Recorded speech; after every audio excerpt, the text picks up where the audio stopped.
Hello. Hey everybody, welcome back to the pod. Unintentionally, long time no see.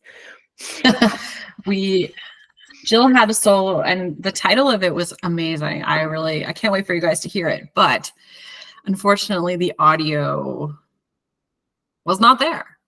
And I could see Jill's lips moving and things were probably coming out, but I don't know what happened. So we will figure it out and get you a Jill solo. I will try again. It was good. It was all about like signs you're not eating enough food, which is a common thing, but apparently nobody wanted anyone to hear it, so it's fine. Whatever. You're gonna get a second chance to say maybe something else will come up. It'll be groundbreaking. But yes, we did not mean to leave you hanging. Technology just didn't like us. So sometimes I feel like technology is the bane of my existence. Yeah, like honestly. I literally was like, okay, before I leave, I'm doing this episode. I'm going to record it. I'm going to send it to Jess. Nope. When you did all those things. Yep. That's okay. Outside of our tech difficulties, do you have a win?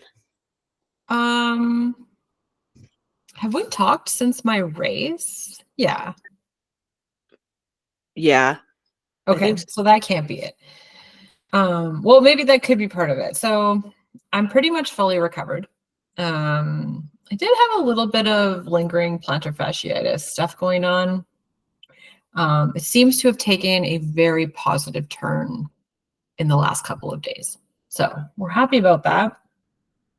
Summer is in full swing. My kiddo did bike camp this week, and I was able to leave her at said bike camp for 90 minutes today. We love that. Yeah, she was a little bit needy the first couple of days, but that's like, like it's like a new person. You were leaving her with strangers. Yeah, and she doesn't go for like background. She doesn't go to daycare or anything like that, so it's not like it's not an experience that she does all the time. So I was fully prepared to sit in the grass and watch bike camp all week. But I didn't have to. So that is also a win. Admittedly, I think when things like this happen, I need to keep like a pair of running shoes or something actually that I need to do with me. I went for a walk, which is productive enough, right? Yep. I got about 5,000 steps in on my walk through the ravine. Nice. So I was like, wow, this is give me like contributing to my overall health. So yeah, I'm gonna call like overall the last couple of weeks have been a win. We love that. But yeah, 90 minutes is like a decent amount of time. Like I feel like an hour is like an awkward amount of time, but like 90 minutes gives you plenty of time to get something done. I thought about maybe like we were going to pick up some groceries on the way home, and I thought about running and doing that. And then I thought, I think I should just be close by just in case. Fair. Tomorrow, I think I'm going to go for a run. Fair. So push the boundaries a little, see how it goes. Fair. Yeah.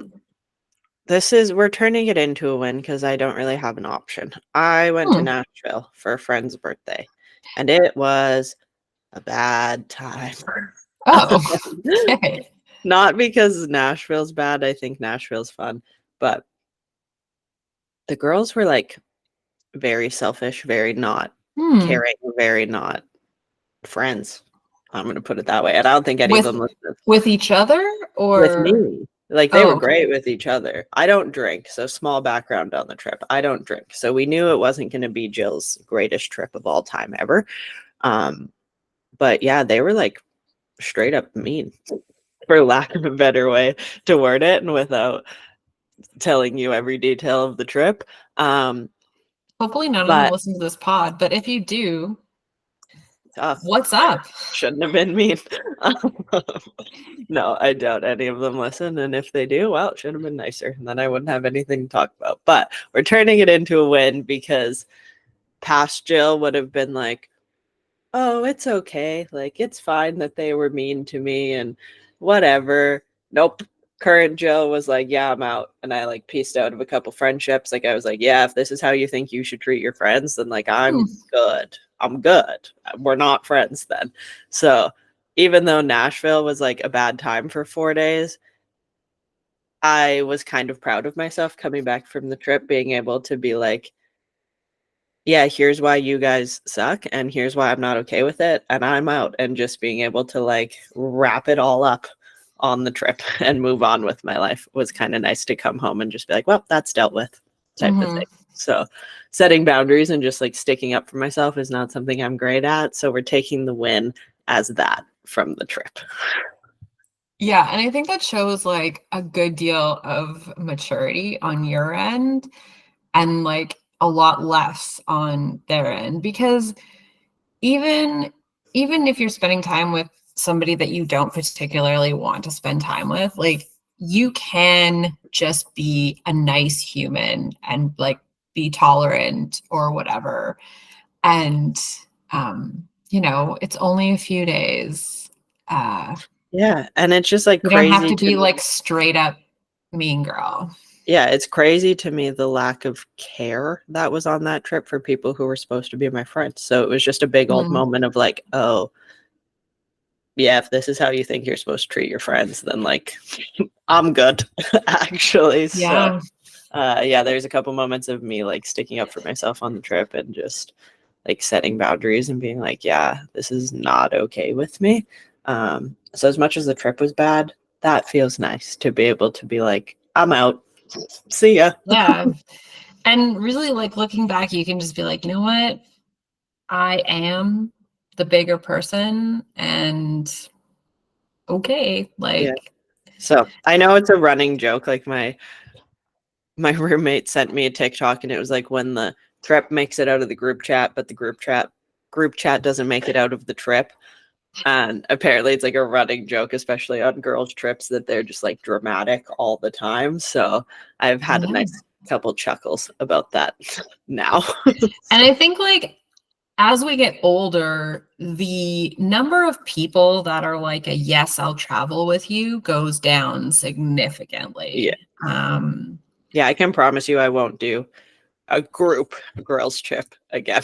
So yeah, I just feel like, you get past the point like your tolerance goes down and your patience goes down and your standards go up. And you're just like, yeah, no. Like honestly, I've done a couple girls trips where we've gone to like Kananaskis and we've gone bike riding, and then we but when you have like a massive activity that you're doing, like you're not in each other's faces like in a house all the time. But even then sometimes I was like, man, I wouldn't invite you again. But yeah, you like, know what I mean? close quarters, alcohol, far away from home, bad combo. Like alcohol didn't impact me, but like I saw the worst. Like that, if nothing else, the trip reminded me why I don't drink. Like I was like, I'm good. This is why I don't drink. So Totally. but yeah, we're home, we're alive, we're happy to be back. We're proud of ourselves and we'll take the wins. Yeah. I got some snacks and a tan. So yeah, I saw your snack haul. It looked solid.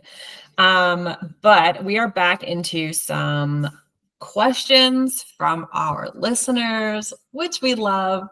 Some of these are so good. I'm actually super excited to hear what Jill has to say about some of them. So we're going to start kind of broad. Question came in the DMs. How do I boost my energy? I'm tired all the time. I get my full 8 hours of sleep and I have a routine. Okay. Cool. My first question is always, what does sleep look like? So I'm glad we got some info on that. If we're getting 8 hours and we're not tired, we're probably not sleeping very well. Like there's a difference between quantity of sleep and quality of sleep. So biggest thing of looking for is like, are you actually waking up feeling rested? And like that doesn't mean I need you to like jump out of bed and be like, oh my God, I'm so excited for the day. Like I don't need you to be like the Energizer bunny when your alarm goes off, but I need you to be able to like wake up, get your day going within an hour or so. You're like up, ready to go. You're not like dragging your butt all morning. So if that's not happening, we probably need to improve the quality of sleep. we could look into things like vitamin D, magnesium, melatonin. TC Nutrition makes a Hydro PM sleep supplement if you need like some good quality sleep a couple nights a week. Looking into that. And then other than that, we're looking at nutrition throughout the day. Yeah, I was going to say, and one thing I would say is like, even if I sleep like 8 or 9 hours, which is rare, but if I've had any alcohol before bed, it doesn't matter how long I sleep, the quality sucks. So if you feel like you're tossing and turning, even though like your watch might say you slept 8 hours, you might not feel like you did. You might feel like you just shut your eyes and then it's time to get up. Yeah, if you're somebody who's having like a couple drinks every night, stop it.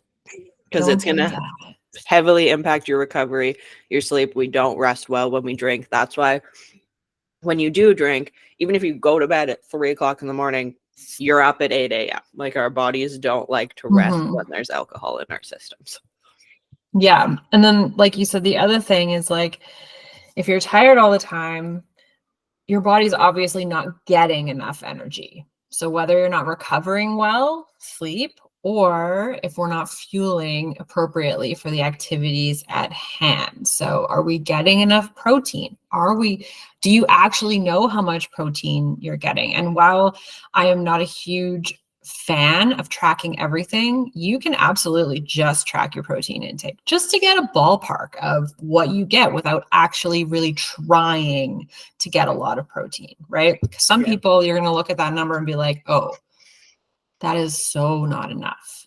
And I can say firsthand, like being back from my trip this week, my schedule has been busier than it normally is. And like, you know, when you have those weird days where you have like a weird gap of time between everything, so you can't really get anything done. That's been my whole week. And actually before this podcast, I had that moment of being like, why am I so tired? And it's because my nutrition has not been what it normally is. Like, I know I'm not getting enough protein early in the day. So like by like noon, I'm already dragging because my body's like, excuse me, we don't have nearly enough to keep us going. So if you're consistently tired throughout the day, it's most likely a nutrition thing, not getting enough, not getting the proper foods. If you're really tired, like in the later afternoon or early in the morning, like pay attention to when you're the most tired and if it lines up with any of your meal timings. For me, if I have a really carb heavy lunch, I'm so tired by like 2 or 3 p.m. So I need to have a higher protein, higher fat lunch. That could be the same. Like if you're just doing toast for breakfast and then you're really tired later in the morning, that might have something to do with it. Yeah. And then the other thing is look at the activities that you're doing. So if everything you're doing falls into that high intensity category, like let's say you're doing the most intense Peloton rides, you're going to CrossFit, you're doing all those things. Maybe you have too much stress associated with your workout. So maybe we need to do a bit more walking. Maybe we need to do a bit more like that lower zone 2 stuff, like cycling, some easy jogs, those things. We can't always do high intensity all the time because that is going to make our cortisol go up. And we know that your body doesn't differentiate what's good stress and bad stress. So if you're stressed outside of your workouts and you add those stress inducing workouts, you're just going to stay high stress. They're not going to help relieve your stress as you think they are, which probably brings us to our next category, which is stress. Yahoo! Yeah. Like, are you stressed? Do you know how to take some time out and chill? Are you dealing with your stress appropriately? Do you know what being stressed feels like? Have you been stressed for so long that you're like, this is my life and this is just how I am? Like you said, we used to be scared of like either getting eaten or not having anything to eat. Now we have bills to pay and constant media notifications and people texting us and calling us, like all of those little things. Our boss, like we have a lot of things that stress us out. Your kids now. So if you're not paying attention to what stresses you out and managing that and getting rid of it as much as you can, that's not going to help. either. So taking a look at like what causes me stress during the day, is there any that I can get rid of or lessen or ask for help with or whatever it may be. Yeah, I think that probably covers it. So basically, take a snapshot of your life and see where you could do a little bit better or where you maybe have missed something that, yeah, because you should be feeling rested. Maybe not all the time, especially if you're a parent of young children. Yeah. And But it's situational. Like if you don't sleep well the night before, obviously there's a reason. If like I was so tired all weekend after getting home from Nashville, like if you've had high stress, like situational stress, whatever, you should be able to know the reason why you're more tired. And if you don't, then we got to look at what's going on day to day. absolutely. Okay, our next question is, she actually said so niche. I'm pretty sure this is a Jill question. It's any advice when you're taking a medication that has a side effect of appetite suppression?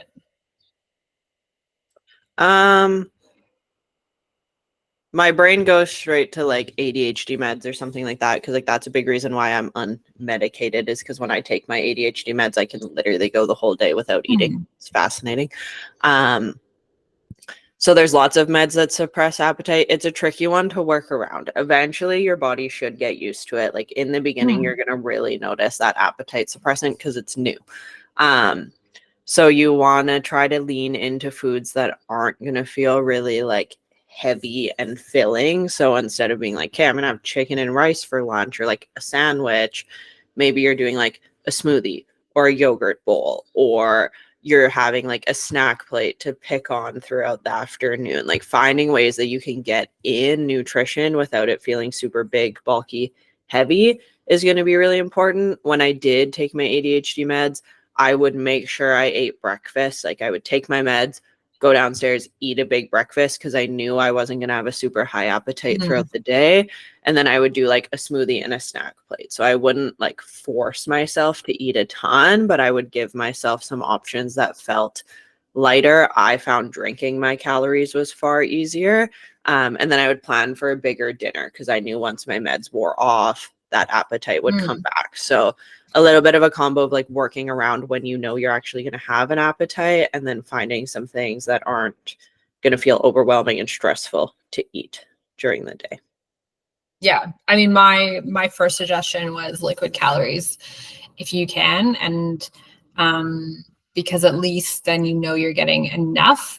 The other thing you might have to do is if you know that your calories are down, you might have to adjust your expectations with regards to workouts too. So if you're like somebody who's like an endurance athlete, if you're doing lots of running and stuff, maybe you're not going to be at your peak performance, or when you're just starting this medication might not be the time to do like right before a race or sign up for a big event right away. Let your body settle. At least, I think kind of like a couple months to a few months is like the settling time when we're talking about stuff like this. So know that you might be kind of up and down for a little while. So expectation adjustment is always important. I agree. And this is another, the last question is actually a specific ADHD question. So Jill, it's your time. You didn't get a solo from Jill, but man, you are getting Jill's brain today. Any advice to address compulsive eating for ADHDers? This is not something I'm familiar with at all. Yeah, so our cute little ADHD brains just run around chasing dopamine all day. It's basically not its only purpose. Our brains do lots of things, but like that's ADHD in a nutshell. It's just like, where can I get the nearest form of dopamine? And you know what's a really easy form of dopamine? Food. So a lot of the time, a lot of people with ADHD will experience like some form of binge eating to one extreme or the other, whether it's day to day or under like higher emotional times, because it's one of the quickest forms of dopamine. I think ADHD brains are fascinating. Like when I moved in with my partner, I told him that like caffeine either heavily affects ADHD brains or you feel no effects of it, which is why him and I could drink nothing but coffee all day and just be good to go. And then our friends with ADHD are like, I can have 1 cup and not a drop more. So there's really like one extreme or the other. So I think the way ADHD brains operate is cool. Biggest thing is just like proper nutrition throughout the day, like making sure you're properly fed, satisfied, not hungry, so that we're not getting that combo of like dopamine chasing and actually being hungry, because I think that's when it can get away from us a little bit. We think we're binging just because we're like compulsive eating or dopamine chasing or whatever it may be, and then we realize we're actually hungry as well, and that can be a little bit of a dangerous combo. Having little check-ins with yourself when it's happening, like, am I hungry? Is this a habit? Is there something else I can be doing? Finding other ways to get that dopamine hit can be really helpful too. So for me, it's like going for a walk out in the sun, or like finding things that get me excited and happy and things like that too. I also think it's interesting that like people with ADHD are more likely to start arguments and like have little like petty arguments, because again, it like gives our brain something exciting to do. So paying attention to like what else is going on. But yeah, I think our brains are fascinating, and I know they can be frustrating and stressful and all the other things too, but they're trying their best. And if you start to like learn and figure out why the things are happening, it gets a little bit easier to manage. Yeah, and I think there's been a ton of information that's come out lately about like, I mean, we can get information from so many sources, right? But there's been a lot of information out there, and I think a lot of people are realizing that like, hey, you know what? This problem that I thought was just me is actually something that's going on in my brain that is atypical or neurotypical or neurodivergent. That's the word I'm looking for. Right. And I think like sometimes knowing that that's why that's happening can be super helpful. Be like, you know, you can actually pause and be like, am I hungry, or am I looking for something that makes me happy? Right. And then once you figure out that you can do that and that there is a difference, you figure out what that difference is before you stick your hand in the chip bag or in back and forth in the chocolate chips all night long. Is okay, now we know that I can pause. What can I do when the answer is absolutely this is looking for a dopamine hit, right? Have your list of things that you can do. Write it down, put it on your fridge, put it on your pantry if you need to have that signal and create new pathways in your brain that when you're just sort of, you know, with the horse blinders on to the pantry and you're like, wait, I need to pause here, and then create those new experiences and you get new wins. And then yeah. And if you haven't spent any time, like if you have an ADHD brain, you haven't spent any time learning about it, I encourage you to do so. There's a book called Scattered Minds that's really great. You can listen to the audiobook version too. I think better understanding on your walk to get your dopamine hit. Better understanding why your brain operates the way it does makes it far less frustrating. Like when my ADHD is really like running the show, and I'm thankful to have a partner that also has ADHD so he can clock when it's winning. Being able to like identify that for myself is a huge help. And it could be like, it used to be little things that would frustrate me. Like when my ADHD is really running, I have like no spatial awareness. Like nothing in this house could move, and I will run into doorways, counters. Like I just like run into the most random things. And it happened the other day, and it happened like twice. And then I like looked at my partner, and both of us were like, cool, ADHD is just going to run the show today. But like being able to recognize what's happening makes it far less frustrating than just being like, why is this happening and why can't I make it stop, and all the other things. So spend some time learning, better understand your brain. There'll probably be some tears because a lot of ADHD starts in like childhood, whether it was diagnosed then or not. So Scattered Minds has made me cry a few times because it's like, were you ever the kid that did this and nobody noticed? And you're sitting there being like, yeah, that was me. So it lets you learn a little bit more. Well, and I also feel like we're in a really cool place with like neurodivergency where I don't even know if that's a word, but let's go with it. Where we can look back and be like, oh man, there's a like, I've always been this way. Yeah. Or this explains a lot. And while that may be painful in the moment, we can learn from it and be like, okay, so now, you know, if you ever have kids and they're neurodivergent, you can be like, oh yeah, when I was a kid, this would have been so helpful. Or, you know, you can pass on the information to other people, and it's just more widely talked about and like a lot more widely accepted. Right. Yeah. Like, and I'm not saying we, you know, like, please don't joke around and be like, haha, I'm just being ADHD today. No, that's not what we're talking about. We're talking about recognizing something in yourself and being like, yeah, I was There's a reason. misdiagnosed or undiagnosed or whatever. And this is who I am. And all that is helping me to have different coping mechanisms moving forward. Yeah. In my One life. of my favorite things now of like knowing about ADHD, I talk to clients about it all the time. My partner has it. You tend to collect. So if you're like, oh, all my friends have ADHD, but I don't, I may have a rude awakening for you, because we tend to flock to each other because we don't have to. Like a big part of especially like females with ADHD is we get really good at masking. So we get really good at just being like, this is what other people do, so this is what I'm going to do too. And we just like fake it till we make it. And once you stop doing that, you tend to collect a lot of people. Like I have so many clients that have ADHD. Like me and my partner, like all of our friends are ADHD because people start to be like, oh my God, I do that too. And it allows a more comfortable environment to not have to fake it.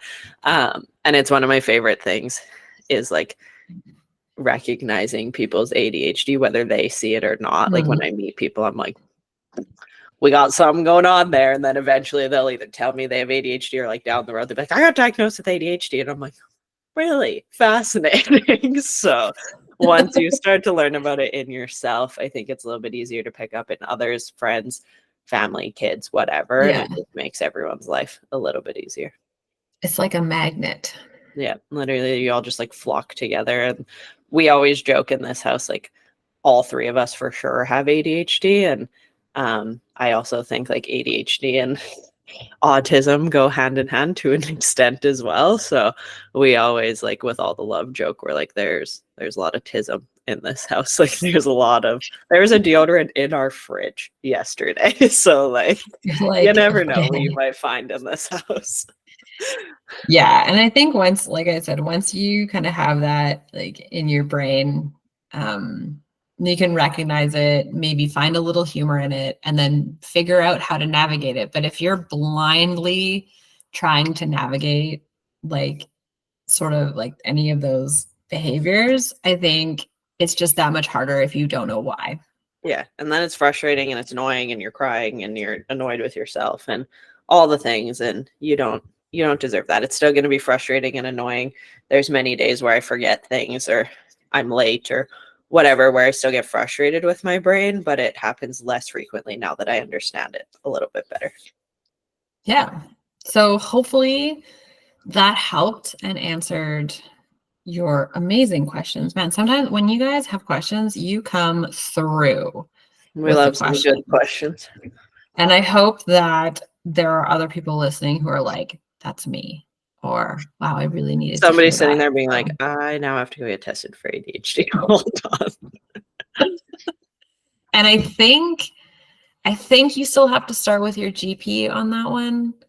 Yeah, you can find like, I luckily found a family doctor that could diagnose. Not all can.